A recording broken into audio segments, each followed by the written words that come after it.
Bismillahirrahmanirrahim. Assalamualaikum warahmatullahi wabarakatuh. Asyhadu an la ilaha illallah, asyhadu anna Muhammadar Rasulullah. Allahumma sholli ala sayyidina Muhammad wa ala ali sayyidina Muhammad. Kama sholaita ala sayyidina Ibrahim wa ala ali sayyidina Ibrahim bil alamina innaka Hamidum Majid. Sebentar dulu biar enak duduknya. Oke.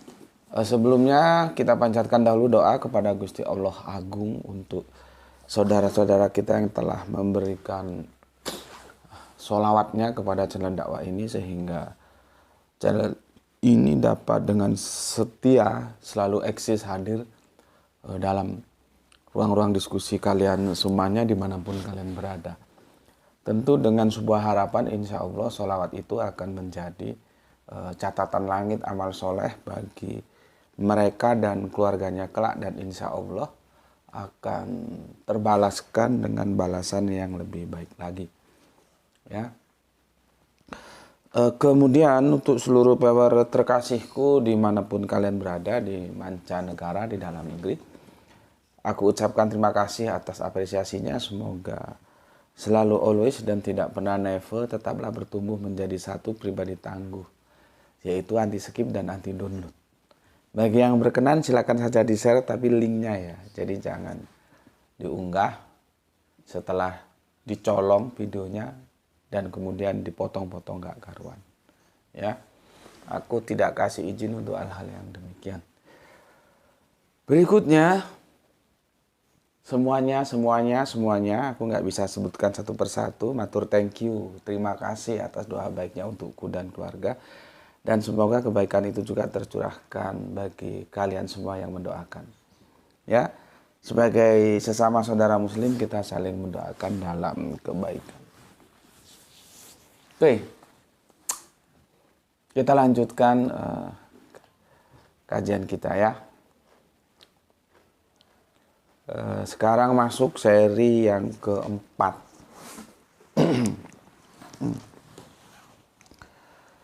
Kita ini agak siangan ya, karena weekend ya, dan kameramen kita off, tidak masuk sekolah, jadi bisa sedikit santai.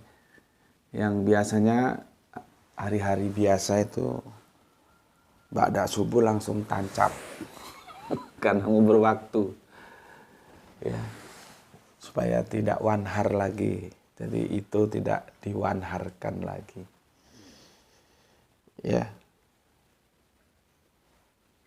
Berapa hari keempat? Supaya tidak tersisih dari sekian, tidak tersisa dari tidak wanhar, tidak tersisa ya.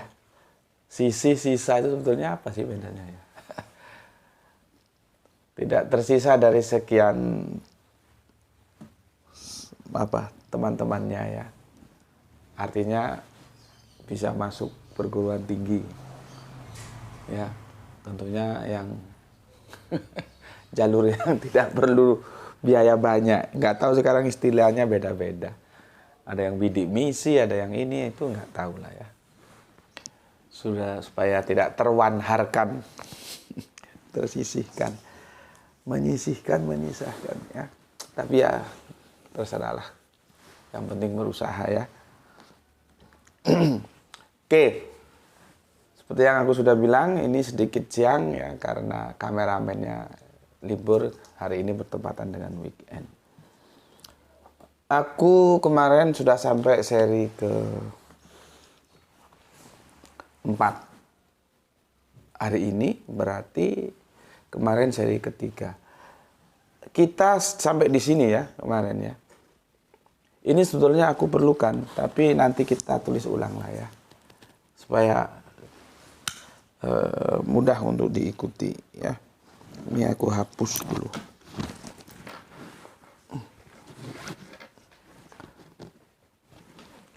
Oke ya, ini aku hapus.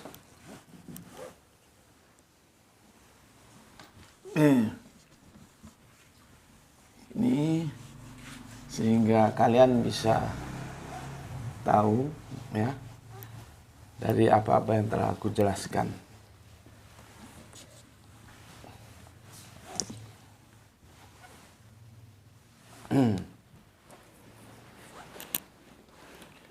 Kita menjadikan Al-Quran surat 19 ayat yang ke-66 itu sebagai landasan.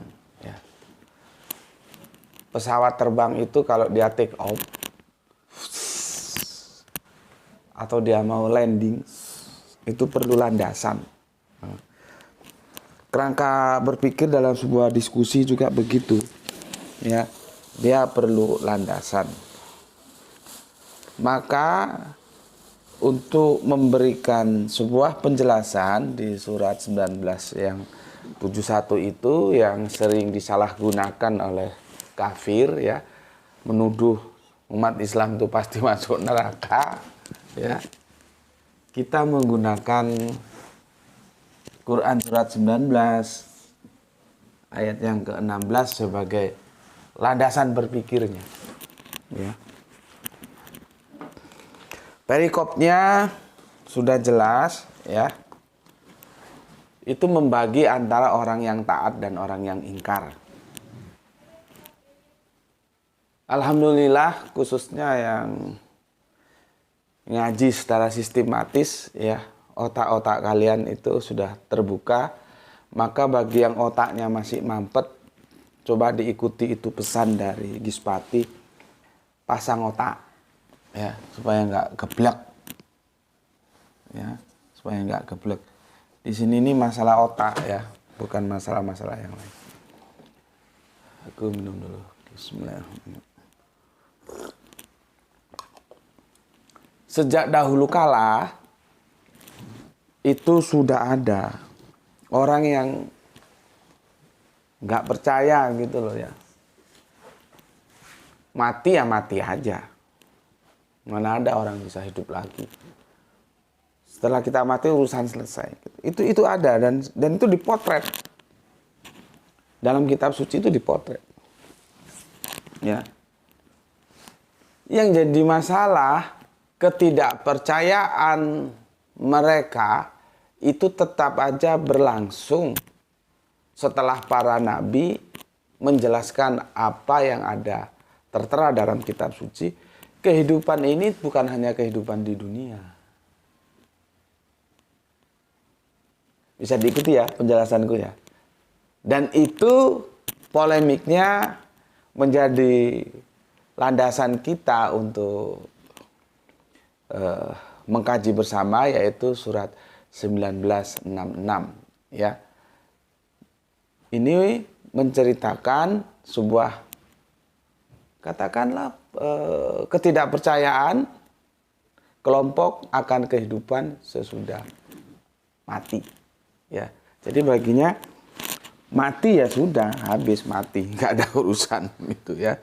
Lah kalau mati ya sudah mati, ya enak wae nek ngono, ya. Oke. Aku jelaskan gini dulu, ya. Sebentar. Ada yang disebut fisikalisme. Ya. Ini sebetulnya cukup rumit untuk menjelaskan ini, ya, gini.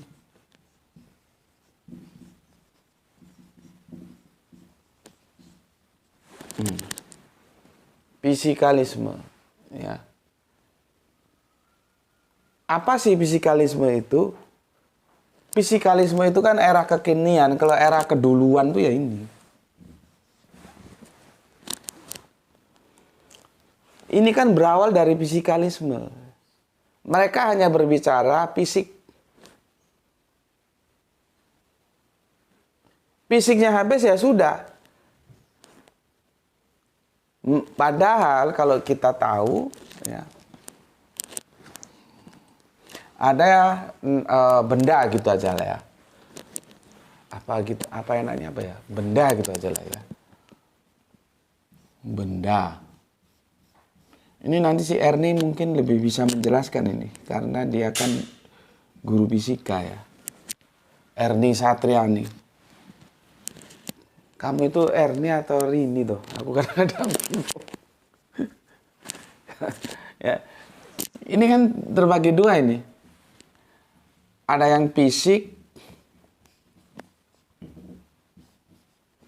ada yang metafisik.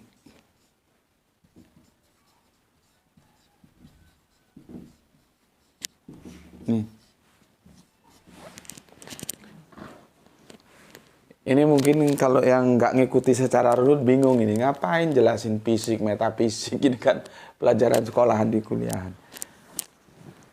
Iya, kalau otakmu goblok ya bingung kamu. Tapi kalau kamu ngajinya rutin nggak bingung.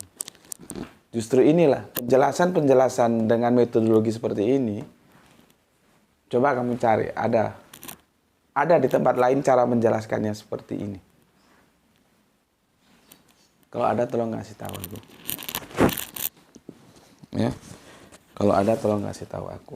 Ada nggak yang menjelaskan seperti ini?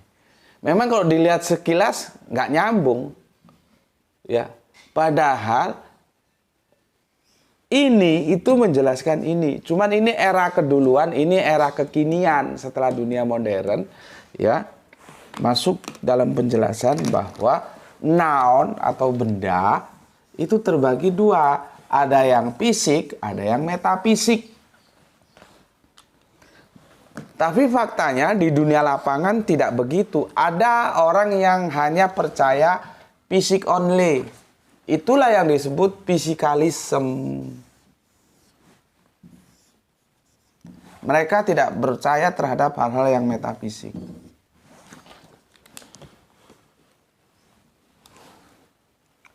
Ayo, otaknya dibuka, pasang otak supaya pinter. Ya. Pasang otak. Ini dia. Ya. Sebentar supaya nggak terlalu dingin ini. Jelas ya? Aku gambarkan DNA seperti ini jelas ya. Benda itu ya terbagi menjadi domain fisik dan metafisik. Kalau kita bawa ke filsafat itu menjadi idealisme, naturalisme. Gitu loh. Bermainnya sapa gue. Kalau fisik ini jadi lupa aku. Siapa gurunya Aristoteles itu? Siapa tuh? Plato. Nah, pinter kamu tuh, bapaknya lupa diingetin. Bapaknya sering hang. Plato itu bermainnya di sini. Om Plato itu mainnya di sini. Nanti muridnya mainnya di sini, Aristoteles. Gitu loh ya. Plato. Ini Om Plato, ini Aristoteles muridnya. Aku nggak jelaskan secara rinci ya. Ini peta saja karena kalau masuk dunia-dunia filsafat tuh jelimet. Ya. Begitu masuk dalam kekinian, orang ada yang menolak metafisik. Mereka berbicara di fisik saja. Itulah yang kemudian disebut fisikalisme. Sudah menjadi paham dia. Orang-orang yang demikian, yang tidak percaya hal-hal yang metafisik, dia menjadi fisikalisme. Ini menjadi, kalau ada ni di belakangnya, ini artinya paham. Soekarnoisme, ya, ada lagi siapa itu? Misalkan kamu bikin teori ekonomi dan itu menjadi panutan, misalkan Paicoisme, nggak apa-apa, bisa saja, ya. Isme itu menunjukkan aliran pemahaman. Nah, orang yang menolak metafisik, ya, itu hanya menerima fisik,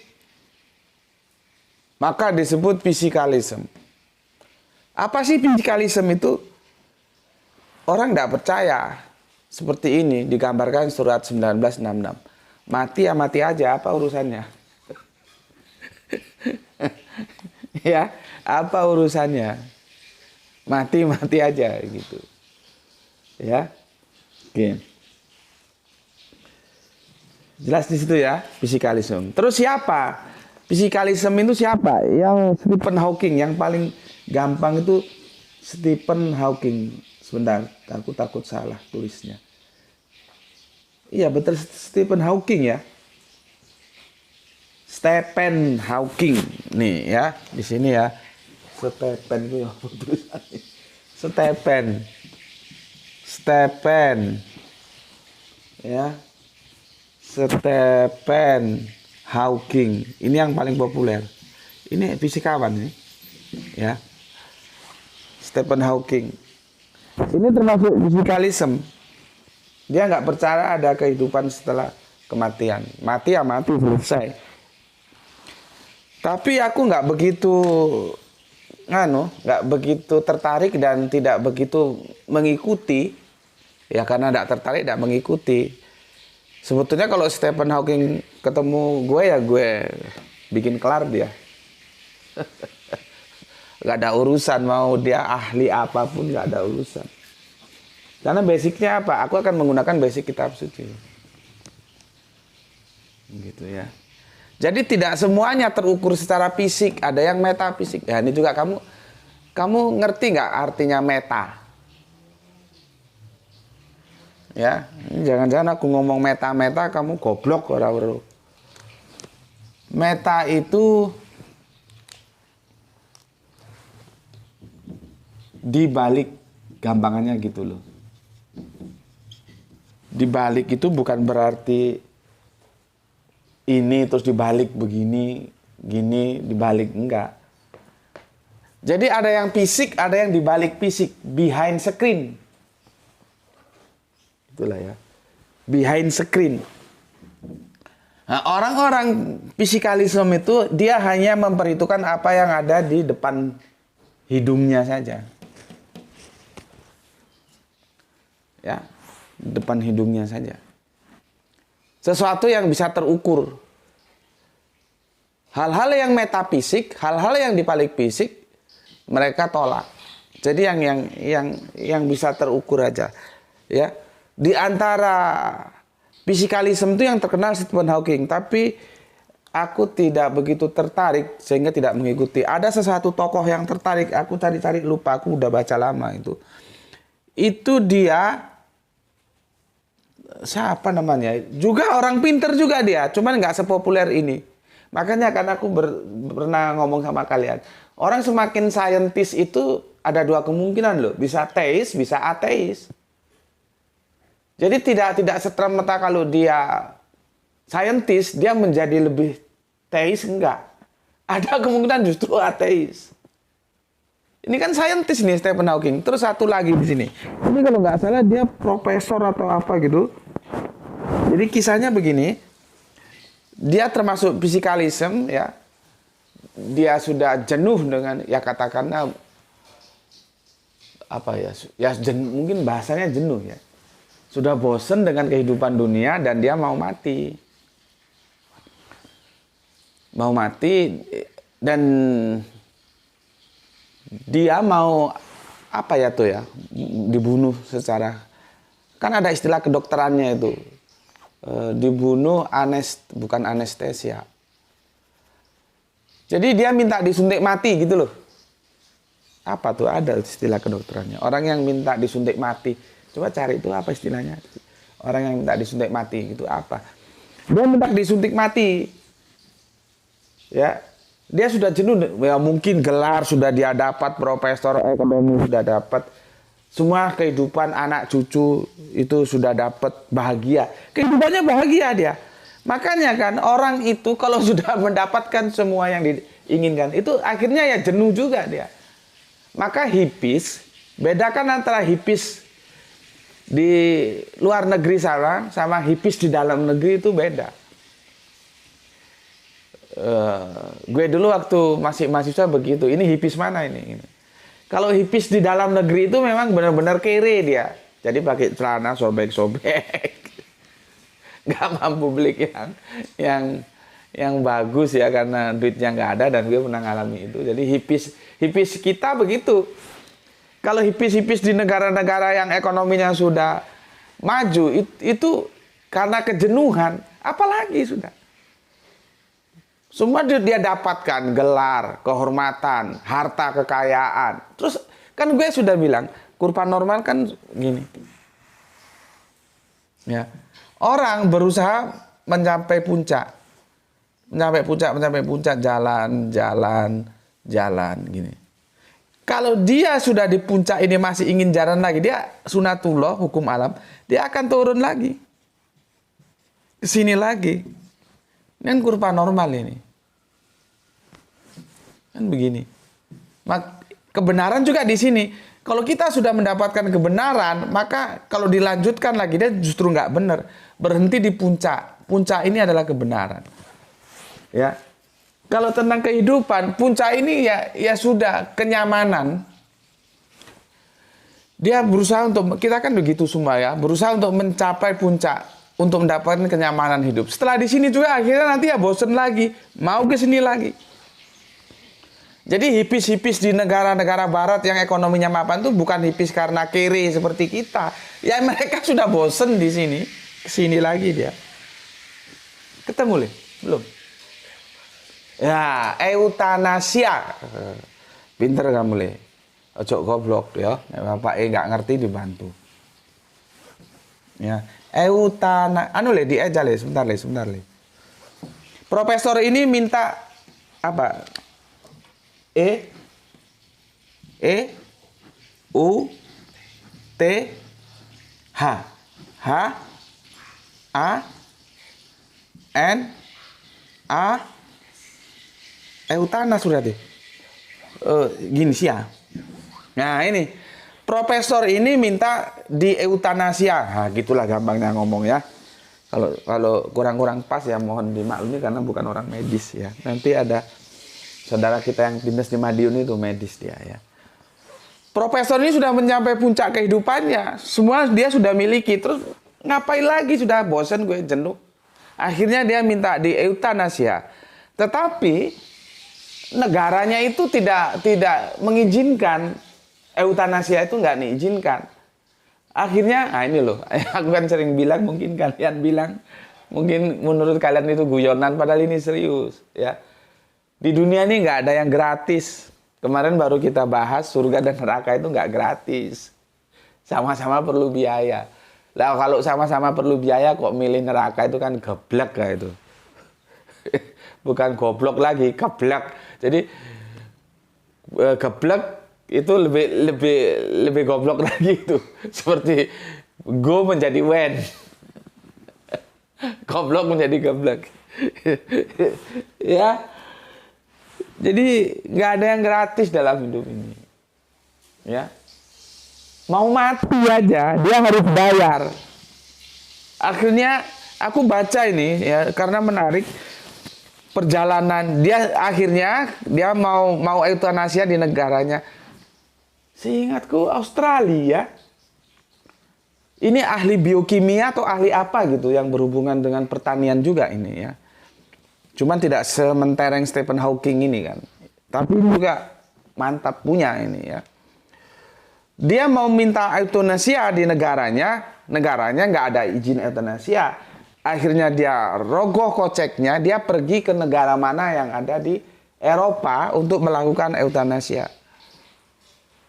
Itu bagus ceritanya. Jadi sebelum dia sana sewa hotel, terus menghubungi klinik, ya tempat dia akan minta di eutanasia, kliniknya disiapkan, semua disiapkan, hotel-hotel. Nah, sebelum eutanasia dia jalan-jalan dulu ke taman, sama anaknya, sama cucu-cucunya gitu ya, perpisahan lah gitu ya, eutanasia. Setelah itu dia ya seperti apa yang dia minta dan negara itu mengizinkan, maka nggak ada sanksi hukum. Kalau di negaranya belum ada eutanasia, nggak bisa, dokter nggak berani dokter, ya. Dia di eutanasia, akhirnya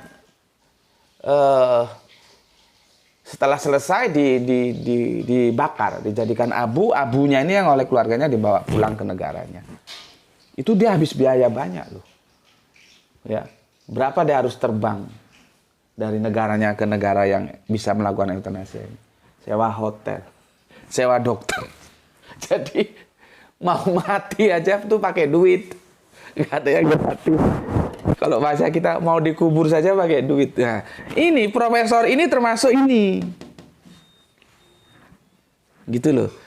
fisikalisme, ya, Stephen Hawking, ya, profesor ini, dia minta di Indonesia gitu. Jadi sebelum melakukan itu, dia minta jalan-jalan dulu ke taman bersama anak cucu dan keluarganya gitu ya. Kemudian setelah di Indonesia, dibakar, diperabukan, terus dibawa pulang. Nah, itu termasuk kelompok ini. Kelompok ini sebetulnya menjelaskan ini.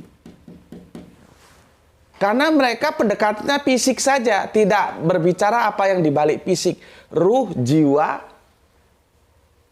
ya, atau kalau kita bilang bahasa Al-Qur'annya ruh, ya, terus nafas, itu meta. Itu tidak mampu terukur oleh otak mereka. Mereka kan berbicara di fisik saja. Makanya kalau gue bermain filsafat, gue tidak menolak Aristoteles, gue terima, tapi gue juga tidak menolak Plato. Ya, semua ini mendekati sebagai dua keping mata uang. Ya, naturalis, ya idealis. Ya, jadikan satu, bukan terbelah. Ya fisik, ya metafisik. Tapi bagi orang yang menolak metafisik, dia masuk dalam aliran fisikalisme, contohnya seperti ini. Dan mereka ukurannya fisik. Kalau fisiknya selesai, ya sudah selesai. Itu namanya fisikalisme. Al-Quran, bayangkan, beberapa abad 14 atau 15 abad yang lalu sudah memotret. Jadi kalau ada sekarang seperti ini bukan barang baru. Ini lagu lama, kasetnya baru. Gitu loh. Ya, lagu lama, kasetnya baru. Sayangnya sama orang-orang kafir, ya, karena gebleknya mereka, dikirain nanti yang masuk neraka itu orang-orang Islam. Karena domirnya tidak mereka kuasai, gitu. Ya. Setelah kajian ini nanti, nggak tahu tuntasnya di seri berapa, kalian bisa menjelaskan kepada mereka, ya, tentang bagaimana Quran surat Maryam 1971 itu harus dipahami. Ya, perkara sudah dijelaskan, mereka terima atau tolak bukan urusanmu, terserah saja. Tapi sebagai pertanggungjawaban intelektual, kita sebagai orang Islam mampu menjelaskan ini. Tugas kita kan menjelaskan, bukan menjadikan mereka percaya terhadap Al-Quran. Enggak. Silakan saja mau percaya mau enggak. Cuman kita punya tugas menjelaskan. Ya. Oke. Sudah tahu ya duduk permasalahannya sebelum aku masuk ke kolom komentar dan materi ya. Jadi fisikalisme itu bukan lagu lama. Bukan lagu baru. Itu kasetnya saja yang baru, lagunya lagu lama, ya. Kalau kita lihat di Al-Quran itu 14 abad yang lalu telah terpotret, ya, orang-orang yang nggak percaya. Dan aku sudah bilang, ya, adanya kehidupan setelah kematian itu diajarkan oleh Abrahamic faith, ya, diajarkan oleh Abrahamic faith. Kalau kita lihat di teman-teman Kristen itu banyak sih ya, tapi antaranya di sini aja lah ya. Ini sebagian aja ya. Ada di Lukas 23 ya. 23 42 43.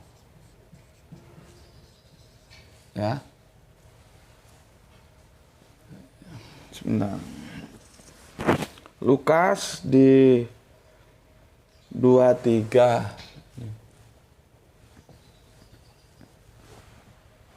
nomor 42 ayatnya sampai 43. Nanti ada lagi di Yohanes.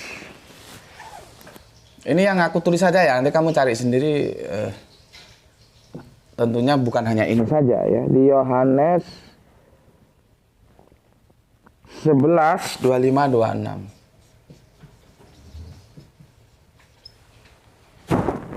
Kalau di tulisannya Paulus itu di Ibrani, ini ya aku singkat ya, Ibrani 927. Ya. Aku kira cukup 3 itu ya. Nanti silahkan cari yang lain ya. Tentunya tidak hanya itu saja ya. Oke. Ini ya. Ini adalah berbicara atau menjelaskan tentang kehidupan setelah kematian. Diskusinya ada di sini. Ya. Di Lukas 23, 42, 43, di Yohanes 11 ya. 25 sampai 26 ya. Di Ibrani ya 927. Nih, kamu bisa baca di sini, ya. Tentunya di ayat-ayat lain ya ada lah, silakan dicari sendiri ya. Aku kira 3 aja udah cukup. Ya, oke. Kalau kita balik ke era Yahudi, ya mundur ke belakang jauh. Cuman ini kan komentarnya Yosepus, itu sejarawan Yahudi, ya, Flavius Yosepus, ya. Kemudian Yahudi itu kan terbelah, sini nampak tuh. Ya, ada SNS, ada Saduki, ada Farisi. Yahudi itu terbelah menjadi 3 ini, 1, 2, 3. Ya, ya ini katanya si Flavius, ya. Saduki itu, ini Yahudinya beda Saduki ini. Ya, Saduki itu Torah only. Jadi hanya 5 kitab Torah itu yang mereka pakai, liannya mereka tidak mau. Cuman ini berbau-bau politik juga sih. Helenisme juga itu sepertinya mereka menyinggung-nyinggung itu juga, ya. Ada SNS, ada Saduki, ada Farisi. Kalau kita baca di Alkitab gitu. Nah, si Saduki ini sama si Flavius ini itu dikelompokkan. Nah, di sini. Ini Flavius ngomong loh ya. Aku nggak begitu saja. Aku masih wait and see karena aku belum pelajari secara langsung.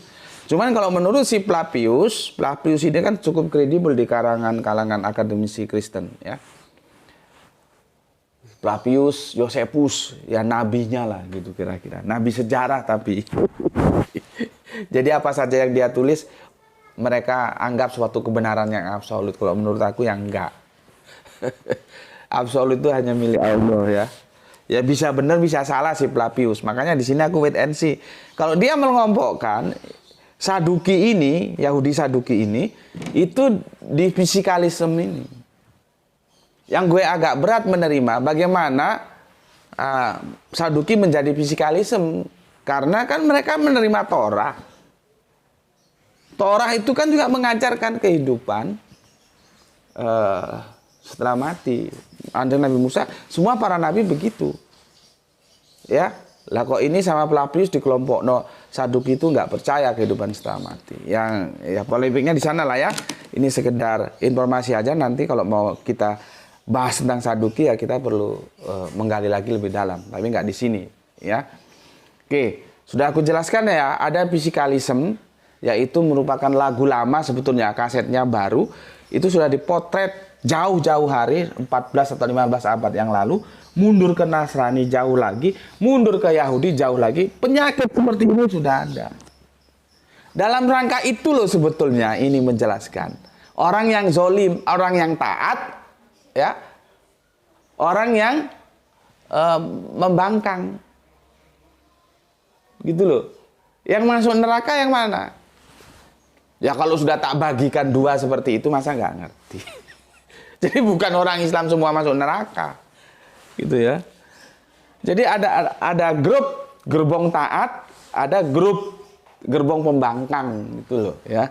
Oke, ini tinjauan universalnya ya. Sebelum aku lanjutkan nanti bagaimana tinjauan Alkitabiahnya, ya. Sebagai bukti bahwa penyakit ini sebetulnya dahulu sudah ada. Jadi sebetulnya sejarah kehidupan itu kalau almarhum Gus Panani ya, guru Al-Qur'anku menjelaskan, semoga Allah merahmati sudut pandangnya.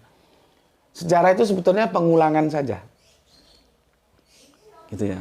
Contohnya begini, yang sekarang lagi ternyata mengerikan ya, dan sampai sekarang juga aku secara pribadi belum bisa menyimpulkan apakah itu penyakit atau hobi atau gimana ya. Jadi benar yang diresahkan oleh Pendeta Mel Ato itu ya, yang kita sudah pernah bahas ya, dan kita juga harus memberi hormat, mengapresiasi tentang LGBT itu. Ternyata itu tidak hanya, kalau dulu kan kita kira itu anak-anak gedongan, orang-orang yang secara ekonomi mampu. Ternyata itu sekarang meluluh lantakkan, dia masuk ke semua lapisan-lapisan kehidupan kita. Nggak perlu orang anak gedongan, anak jalanan, orang kere, orang kaya, berpangkat, berpendidikan, atau goblok sekalipun, sudah dimasuki yang namanya LGBT. Dan LGBT itu kan pengulangan di era kenabian Kanjeng Nabi Lut, bukan barang baru. Jadi sejarah itu pada prinsipnya itu pengulangan dari peristiwa masa lalu. Yang beda apa? Yang beda itu adalah ruang, waktu, pelaku. Bedanya itu aja, tapi substansinya ya sama. LGBT itu sama yang zaman Nabi Lut dulu. Yang bedanya apa? Ruangnya beda. Waktunya beda, pelakunya beda. Karena kita manusia hidup dalam ikatan ruang dan waktu. Itu doang. Substansinya sami mawon. Ini juga begitu. Maka lahirlah fisikalisme. Gitu ya. Paham di sini? Oke?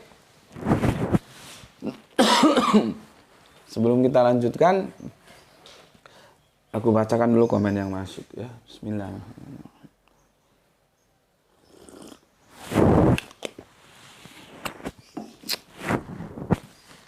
Secangkir kopi.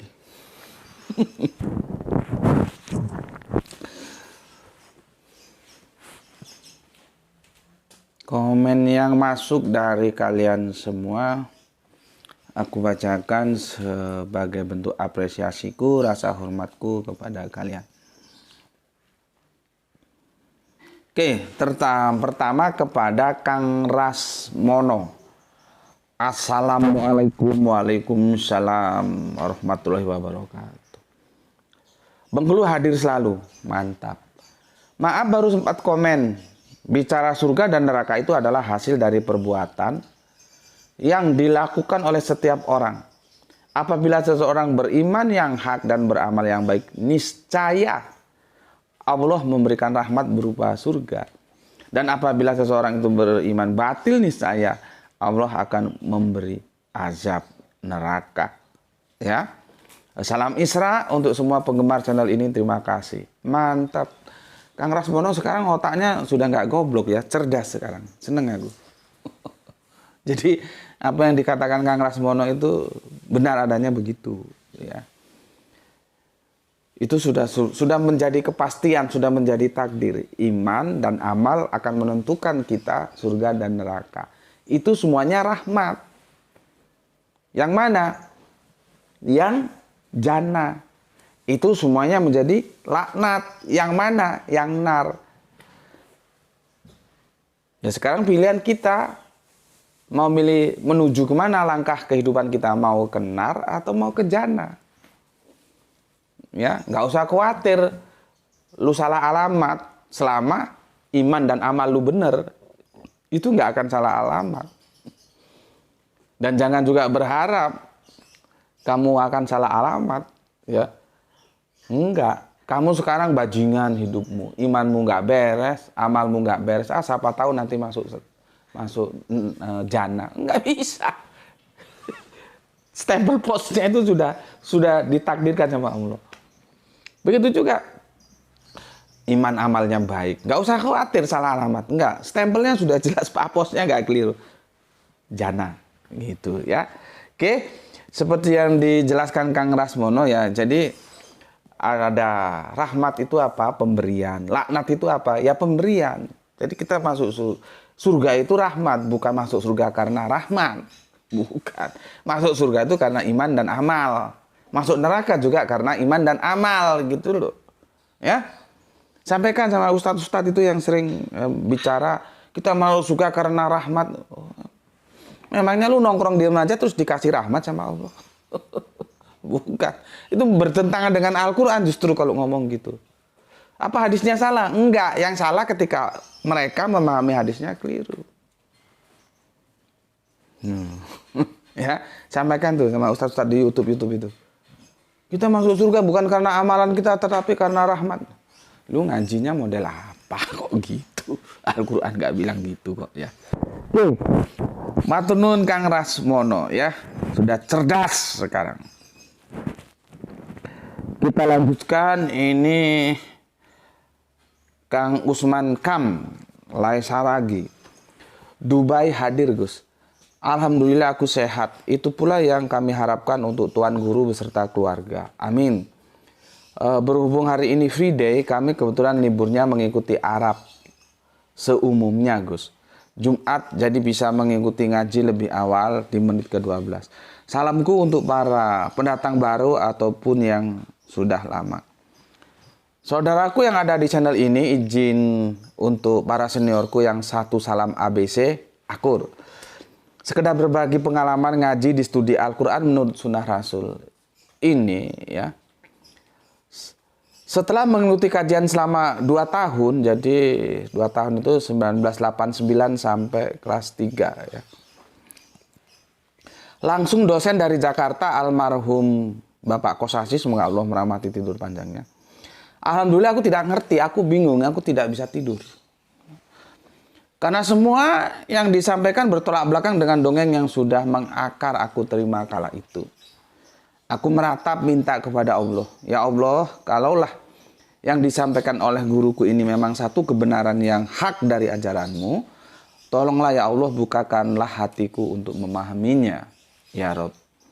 Alhamdulillah 2 tahun kemudian, dengan guru yang kebetulan sama dengan Gus Beti, almarhum Gus Panani, yang kala itu aku masih SMA kelas 1. Jadi dari SMP ke SMA belajar terus dia. Mungkin sebagian, jadi gini,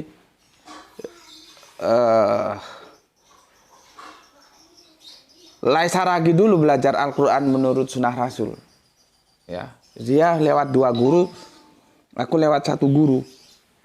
Almarhum Gus Panani, dan kami ketemunya di guru almarhum Gus Panani. Cuman secara fisik aku belum ketemu Laisaragi ya. Jadi kami pernah satu guru gitu ya. Dan aku sudah reformasi, sudah tahun 2000-an. Ya. Kalau dia kan tahun 98, tapi dia 89 masih kelas 3 ya, SMP. Atau gimana ini? Berarti masih muda kamu itu. Saragi ya. Berarti ini anak muda yang cinta akan ilmu ini ya. Tahun 1989 gue sudah masuk tanah Jawa. Ya. Oke. Jadi beliaunya pernah ngaji ke Pak Kosasi, juga ke Gus Panani gitu ya. Oke. Support ya untuk saudaraku. Istiqomah, berketetapan hati, konsisten dengan yang Anda ikuti. Bersihkan hati kita untuk mengikuti ngaji ini. Kalau mau paham. Ibarat Anda memplester dinding yang sudah ada plester lamanya. Tidak akan bisa tanpa Anda bersihkan dulu yang lamanya. Kagak bakal lengket bos. Salam Isra, laiku saudaraku Islam rasional. From Usman Saragi, Dubai, Uni Arab. Apa tuh? UAE.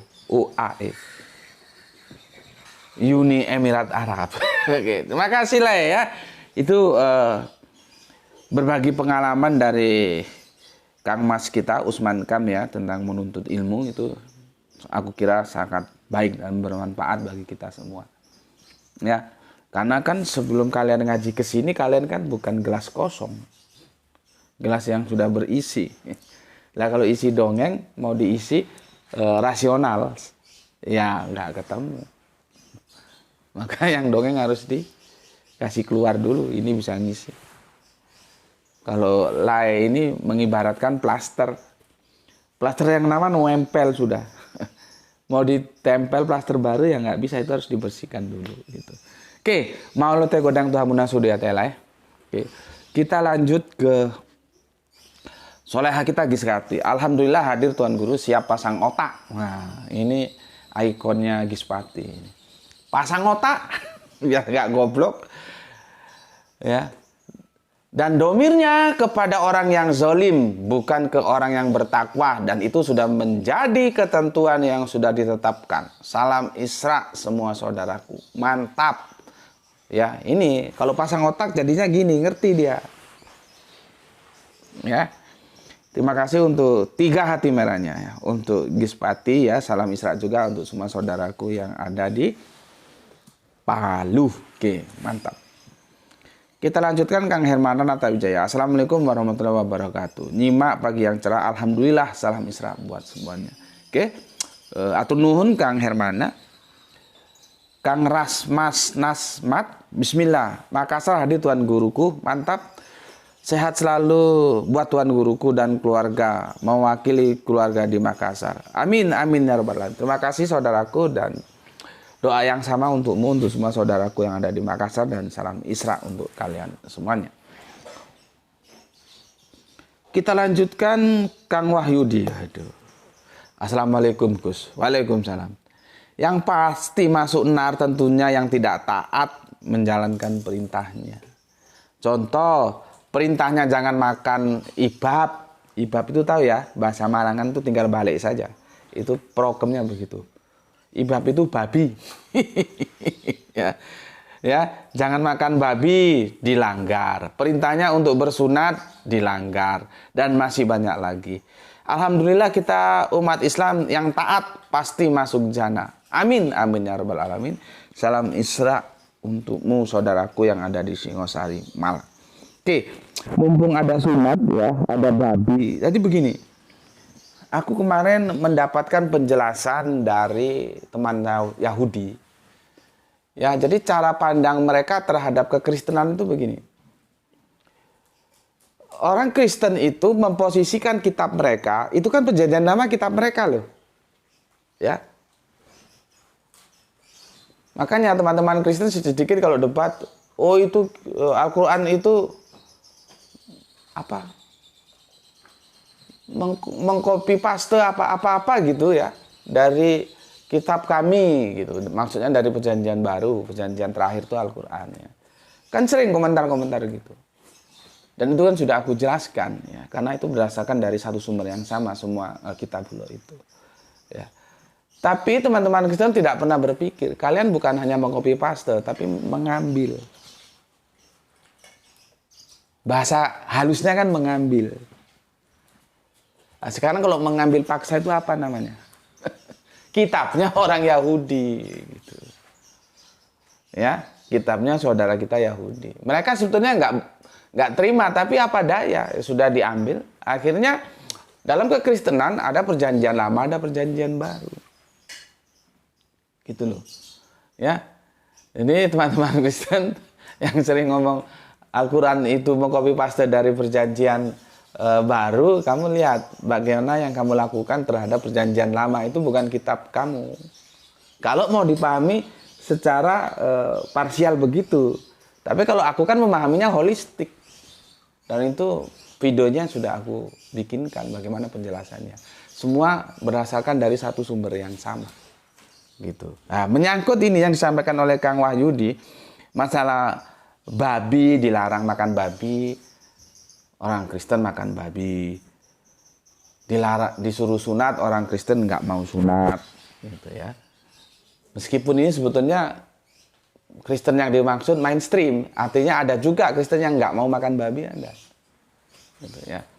Ini Kristen yang mainstream. Gitu. Jangan langsung ke situ tuh, dia biar ke situ sendiri, di sana, taruh situ, taruh tempat tidurnya. Nah sudah, biar alami, ada gantinya muesa, momot. Tutupan, sudah. Coba ditutup. Jadi dia biar terlatih. Oke, ini ada kucing di depan. Ya, oke. Begini saudaraku, teman Yahudi itu menjelaskan, bahwa teman-teman Kristen itu memposisikan perjanjian lama itu tidak lebih dari sebuah kitab sejarah saja. Jadi nggak usah kaget kalau mereka makan babi, padahal itu dilarang di perjanjian lama. Kalau mereka nggak mau sunat, padahal itu diperintahkan di perjanjian lama. Itu nggak usah kaget, karena memang ini menurut Yahudi ini loh ya.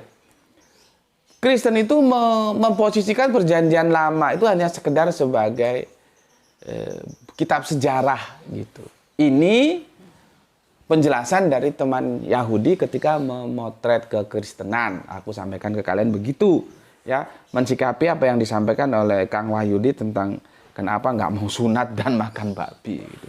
Oke, terima kasih. Selanjutnya Abah Komarudin, ya, sehat selalu nggih Bang nggih. Assalamualaikum warahmatullahi wabarakatuh. Waalaikumsalam. Bandung hadir setelah sholat Jumat dan sholat duhur. Nah, mantap. Ini kalimatnya yang mantap, yang benar begini. Sholat Jumat dan sholat duhur. Bukan sholat Jumat setelah sholat duhur, bukan juga sholat duhur setelah sholat Jumat. Itu pemahamannya beda nanti. Kita orang yang menjalankan sholat Jumat dan sholat duhur. Mana yang dulu ya terserah saja. Asalkan waktunya sudah masuk. Mau duhur dulu terus Jumatan boleh, mau Jumat dulu terus duhuran juga boleh, gitu ya. Jadi yang benar ini yang sudah yang ditulis Abah Komarudin ini, ya, sholat Jumat dan duhur, gitu ya. Rezeki yang barokah dan kesehatan yang prima semoga tercurahkan kepada kita semuanya dari Yang Maha Agung Allah Subhanahu wa taala. Amin. Gus mohon penjelasan Quran surat 56, 35 dan 36. Yang terjemahannya begini. Kami ciptakan mereka secara langsung, lalu kami jadikan mereka perawan-perawan. Di ayat itu disebutkan kami menciptakan mereka secara langsung, berarti tanpa proses. Trim, salam Isra. Gini apa? Ini nggak bisa aku bahas di sini karena dia menjadi nanti out of the topic ya. Kita agendakan dulu nggih.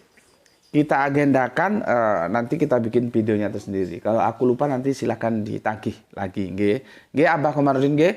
Semoga sehat selalu bersama keluarga tercinta, anak, istri, dan cucu-cucu terkasih yang ada di sana ya. Membingkai hari tua dengan keindahan ketaatan kepada Gusti Allah Agung. Nggih, atur nuhun. Terima kasih untuk Abah Komarudin. Selanjutnya Kang Sahran Gipari masih tetap di Bandung, menyimak komen keempat, mantap. Ya, Bandung Utara bagian barat ini. Oke, kemudian Rio Aka Jakarta Selatan hadir Gus. Oke, terima kasih. Hari Prasetyo, Assalamualaikum, Batam nyimak Gus. Oke, terima kasih. Ibrahim Hajar Surabaya ini ya. Assalamualaikum, waalaikumsalam. Ana hadir. Oke, terima kasih. Kang Hermas Edison, ini jagoan kita dari Kalimantan Tengah. Mantap Gus, penjelasannya dari menit 48 sampai tuntas. Dan ulun takjub. Ini mungkin takjub atau takjub ya. Nggak tahu ya. Tapi dia bilang mantap penjelasannya dari menit 48 sampai tuntas. Oke. Kalau di tempat ulun, di tempat saya maksudnya, gas 3 kg 55.000. Waduh. 55.000. Sebetulnya itu harga dari pemerintah itu 16.000 per tabung. Ya. Cuman yang aku bilang kemarin, ketika satu komoditi itu hilang dari pasaran dan dia menjadi komoditi yang primer, maka rumus pasar itu akan berjalan, nggak bisa enggak. Artinya apa? Harga menjadi melambung tinggi. Ya disinilah harusnya tugas pemerintahan itu menjadikan normal sesuatu. Ini nggak normal suasananya. Di sini itu paling tinggi itu 25. Itu pun orang sudah ngeri banget. Bahkan sekarang itu kita lihat orang berkeliaran kemana-mana bawa melon hijau itu. Ya. 25.000 itu sudah tinggi di sini. Tapi ada aja yang bilang 25.000 kalau ada barangnya sih nggak apa-apa lah. Ini barangnya nggak ada. Coba. Ternyata di Kalimantan Tengah lebih ngeri, 55.000. Ya. Di sini kalau harga normal itu berapa yang? Kalau nggak normal 19 gitu ya. Ya ada yang 19, ada yang 20 gitu. Ya sekitar itulah ya. Kalau 25.000 di sini sudah nggak normal, apalagi ini 55.000. Tapi syukur alhamdulillah masih ada disediakan Allah gratisan ranting-ranting pohon masih berhamburan yang dapat dinikmati. Rahmat apa yang mau ulun ingkari? Subhanallah, saudaraku. Semoga Allah merahmatimu. Ya, dia menggunakan bahasa Al-Quran dengan narasi yang dia bangun. Ya. Rahmat apa yang mau ulun ingkari? Ya. Kalau kita baca di Al-Quran, nikmat mana lagi yang akan engkau dustakan? Gitu. Subhanallah. Ya. Seorang mualaf bisa ngomong gitu. Kamu yang dari kecil dididik Islam, nggak bisa ngomong gitu ya, goblok we.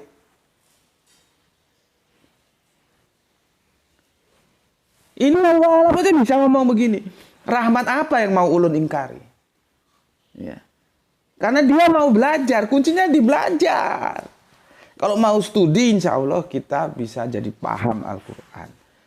Aku sudah katakan, belajar dan mengajarkan Al-Quran itu sebuah keindahan yang dipesan oleh Kanjeng Nabi kita. Gitu ya. Oke, terima kasih untuk Kang Hermas Edison yang ada di Kalimantan Tengah. Kemudian Kang Juanto Anto ya, terima kasih atas berapa ini ya. 7 hati merahnya. Kemudian Kang Dahlan Abdullah, aku juga ngopi Gus. Oh mantap. Kopi, segelas kopi. Secangkir kopi. Kemudian Kang Irwan, ikut nyimak penjelasan siapa yang pasti masuk neraka. Masih dari sela-sela deru pembangunan dari Kerinci Jambi. Oke, untuk Kang Mas Irwan, semoga selalu dalam lindungan Gusti Allah Agung, menunaikan tugas-tugasnya membangun bendungan ya, juragan bendungan kita ini. Oke, dari sana kita terbang ke Pekalongan. Mas Agus. Pekalongan nyimak sambil sambatan renovasi langgar Guse. Mantap, mantap. Langgar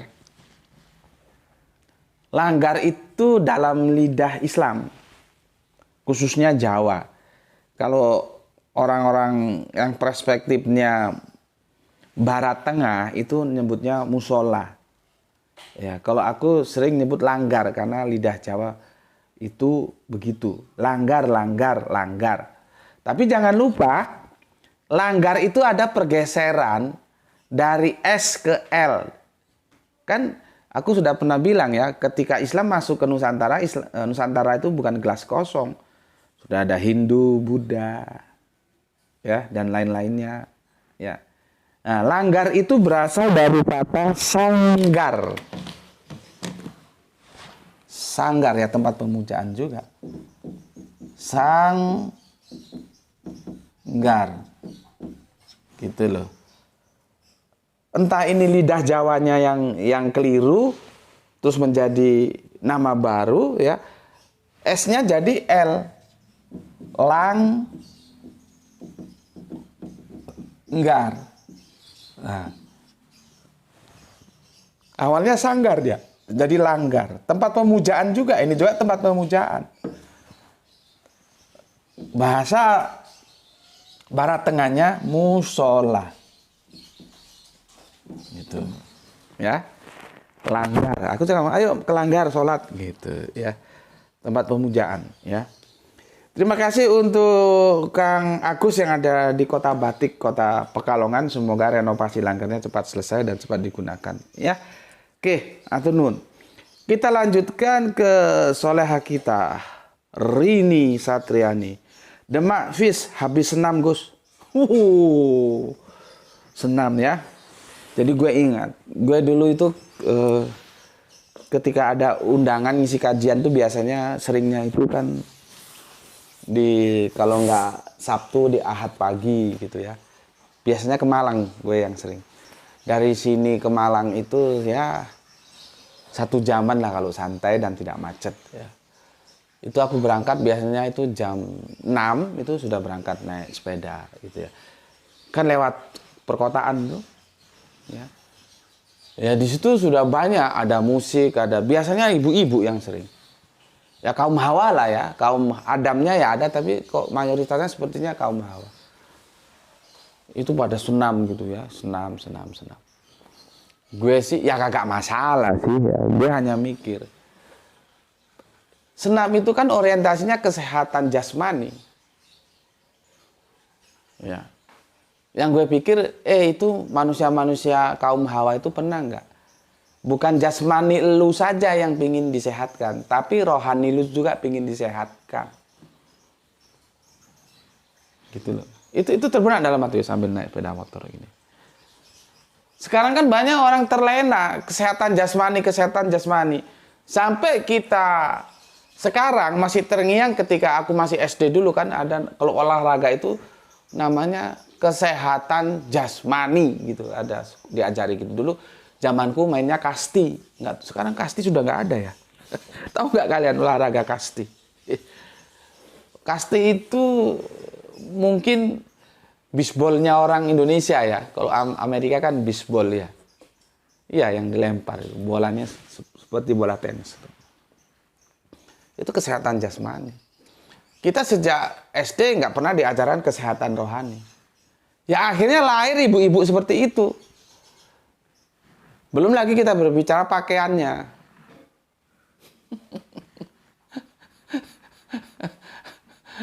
Pakai baju tapi telanjang atau gimana gitu wes.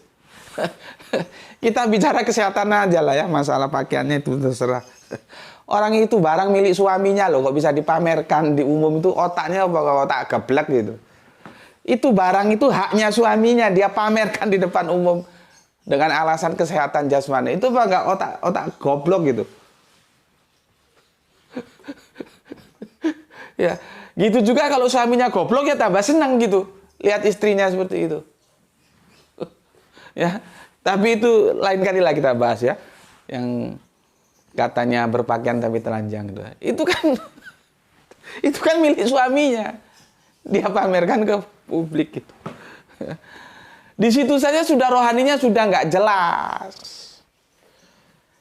Tapi kebanyakan di perkotaan nih ya, orang sibuk di kesehatan jasmani, tapi tidak pernah memikirkan kesehatan rohani. Intinya itu di situ yang gue mau maksud. Gue tidak larang orang mau kesehatan jasmani, silakan saja. Ya, orang Nabi juga mengajarkan kok, ajari anakmu itu berenang, berkuda, memanah, itu kan olahraga. Tapi jangan lupa, lu jangan terbuai sama jasmani lu bikin body yang bagus, yang baik.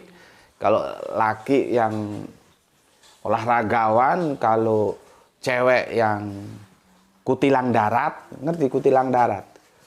Dulu kok zamanku cari cewek yang kutilang darat. Kurus, tinggi, langsing, dada rata. Jadi enggak yang gembrot. Ya, enggak apa-apa. Cuman kesehatan rohani juga harus dipikirkan gitu. Lewat apa? Yang ngaji seperti ini gitu. Ya. Oke. Terima kasih untuk Rini ya yang senam, dan jangan lupa kesehatan jasmani diingat, kesehatan rohani juga jangan dilupakan. Oke.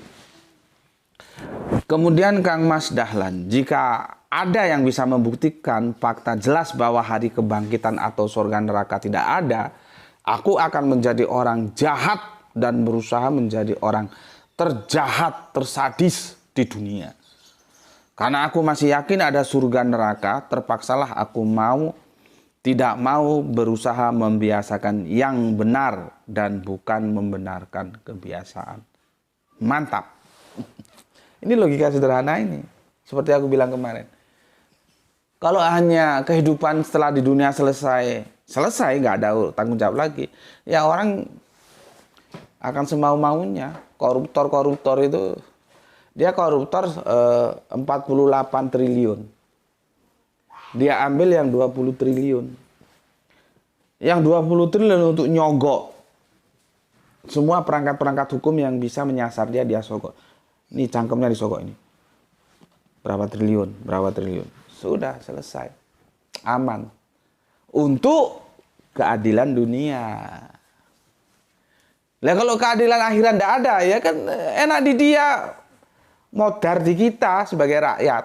Orang kekayaan negara itu milik rakyat kok dikorupsinya segitu banyak. Gitu. Ya, jadi kerangka yang dibangun oleh Kang Dahlan Abdullah ini sangat-sangat rasional banget, gitu ya. Bahwa kehidupan akhirat itu ada dan di sana semua dipertanggungjawabkan, tidak ada yang mampu mengelak. Oke. Kemudian dari Kang Dahlan ada di mana? Tulis ya. Ini kamu nggak sebut dari mana kamu. Kemudian dari Dahlan kita ke Kang Aljus yang ada di Bandung. Yes, number 2. Oke. Ini, oh, si Hombing. Ahai doko namunalai. Anda keliru. Siapa yang keliru? Gue maksud lu. Yang Anda maksudkan bukan yang saya maksud. Oke, terus maksudmu gimana? Menurut Anda maksud dari ayat 71 itu ditujukan kepada orang kafir. Menurut saya tidak, ayat 71 itu ditujukan bagi yang bertakwa maupun yang jalim. Ya, bertakwa yang jalim, jadi bukan orang kafir. Karena di ayat 72-nya disebutkan bahwa yang bertakwa diselamatkan. Ya, memangnya ada kafir yang bertakwa. Lalu tanya-tanya sendiri, lu bingung-bingung sendiri. Memangnya ada orang kafir yang bertakwa? Ya mana ada. Disebut kafir itu karena dia tidak takwa. Apa nih jawab? Ini sudah ada 3 jawaban mungkin. Oh, jagoan kita Tama Putra. Terima kasih Tama Putra, kamu telah cukup ya, penjelasan Tama Putra itu sudah cukup itu ya. Khususnya yang kedua. Jadi gini, kerangka berpikirnya teman kafir kita ini, jadi yang zolim ya, yang bertakwa dimasuk neraka. Terus nanti yang bertakwa itu diselamatkan. Nah, dia memahami keselamatan seperti itu. Padahal nggak begitu maksud Al-Quran. Maksud Al-Quran itu seperti yang dijelaskan ya oleh Tama Putra itu, ya. Jadi yang bertakwa itu diselamatkan, tidak masuk neraka, gitu loh. Bukan masuk neraka langsung diselamatkan, nggak begitu, Bing ya. Semoga si Hombing bisa ngerti apa yang dijelaskan Tama Putra. Ini bagus. Terima kasih Tama Putra sudah bantu jelaskan ya. Jadi jelas ya. Ya inilah namanya ada kesalahpahaman. Semoga aja si Hombing bisa mengerti ya. Karena menurut si Hombing itu sama-sama masuk neraka, nanti yang satu dientas. Pengentasannya itu menurut dia seperti itulah yang diselamatkan. Padahal Al-Quran nggak bilang begitu seperti yang dijelaskan oleh Tama Putra itu. Diselamatkan itu justru yang bertakwa itu tidak masuk neraka. Yang kafir, yang zolim masuk neraka, gitu loh ya. Oke, terima kasih untuk si Hombing ya, dan terima kasih untuk Tama Putra yang sudah memberikan penjelasan ya, membantu aku untuk menjelaskannya. Kan enak kalau diskusi begini, ya, saling bertanya, saling menjawab, kurang paham dijelaskan gitu. Itu namanya masuk dalam estetika, ya. Dan aku kan respon karena pertanyaannya bagus, cara bertanyanya juga bagus. Gitu. Ketemu ya haleluya, nggak ketemu ya saling menghormati gitu. Jadi kita hanya menjelaskan kepada si Hombing bahwa keselamatan itu artinya orang-orang bertakwa, orang-orang Islam, orang-orang yang beriman itu tidak masuk neraka. Apakah si Hombing menerima penjelasan kita? Itu terserah dia, kita nggak boleh paksakan. Tapi kita punya tanggung jawab untuk menjelaskan. Karena pemahaman si Hombing salah. Kalau pemahaman si Hombing, yang bertakwa, yang zolim sama-sama masuk neraka. Kemudian yang bertakwa itu dientas. Itu namanya yang disebut diselamatkan. Gitu. Ya terserah saja. Kalau mau tetap begitu, yang penting tugas kita menjelaskannya sudah. Tidak begitu. Gitu ya. Oke, terima kasih Tama Putra yang sudah membantu menjelaskan. Kemudian Aki Beben, terima kasih Aki Beben ya. Ini dia mengutip Quran surat Maryam 1971 lanjut 1972. Kemudian mengutip kitab Markus juga 949. Oke, mantap. Untuk Aki Beben ya, terima kasih ya. Kemudian udah cukup ya. Semua aku jelaskan ya. Semua sudah aku jelaskan, sudah aku baca ya, kan. Waduh, sudah 1 jam. Sudah 1 jam ya. Maka aku kasih introduction-nya dulu ya. Besok kita akan membahas, nggak tahu ya, besok kita akan melanjutkan ini atau kita pending dulu, kita cari yang ringan-ringan atau gimana ya, nggak tahu besok lah ya. Tapi setelah ini gitu aja lah ya. Kita akan bahas penjelasan yang Quran ini tentang fisikalisme ini. Tadi kan fisikalisme sudah aku jelaskan ya. Sehingga kita besok kita lihat itu ada di surat, banyak suratnya ya. Sudah aku kompilasi, ini ada di surat 2, 259, 17, 49, 17, 98, 23, 35, 2382, 3678, 3679, 3716, 3753, 5647, 753, 7911. Itu semua ayat-ayat Qur'ani yang insya Allah di episode berikutnya bisa kita diskusikan ya satu persatu untuk lebih memahami apa yang disebut fisikalisme tadi, bahwa itu sebetulnya sudah terjadi di zaman dulu ya. Oke, sampai di sini dulu ya. Pesan dari aku, jaga Allah, jaga Kanjeng Nabi, jaga Al-Quran, jaga Islam dalam bingkai keindahan imanmu. Tetapi tetap memberi hormat kepada saudara-saudara kita yang lain karena mereka tetap saudara kita.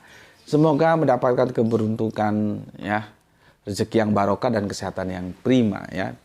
Bismillahirrahmanirrahim ya. Salam Isra, Islam rasional. Assalamualaikum warahmatullahi wabarakatuh. Alhamdulillah.